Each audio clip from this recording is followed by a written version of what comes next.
Good morning friends, তোমরা সবাই কেমন আছো? আমি মোটামুটি ভালোই আছি। আর তোমরা দেখে বুঝতেই পেরেছো যে আমি চা খাচ্ছি।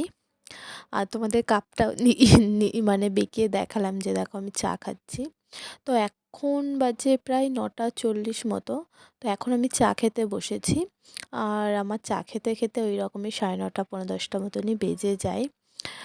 তো আর মুখে লাগছিল রোদ, তো আমি ঠিক মতো আর কি তাকাতেও পাচ্ছিলাম না। তো আমি তো এখন চা খাচ্ছি। আর তোমরা কে কী করছো কমেন্ট করে কিন্তু জানিও। আর আমার এই মিনি ব্লগটা যদি ভালো লেগে থাকে তাহলে একটু কমেন্ট, শেয়ার, লাইক করে দিও। আর হ্যাঁ, যারা যারা চা খাবে আমাদের বাড়ি চলে এসো। চলো তাহলে আমি এখন চা খাই। আর যারা যারা চা খাবে চলে আসো। আর হ্যাঁ, আমার হেয়ার স্টাইলটা নিয়ে কিন্তু কেউ উল্টোপাল্টা কমেন্ট করবে না, কারণ আমি বাড়িতে থাকলে ওই রকমই একটা চুলটা মুড়িয়ে আর কি ক্লিপ দিয়ে রেখে দিই। তো চলো আমি এবার চাটা খেয়ে নিই।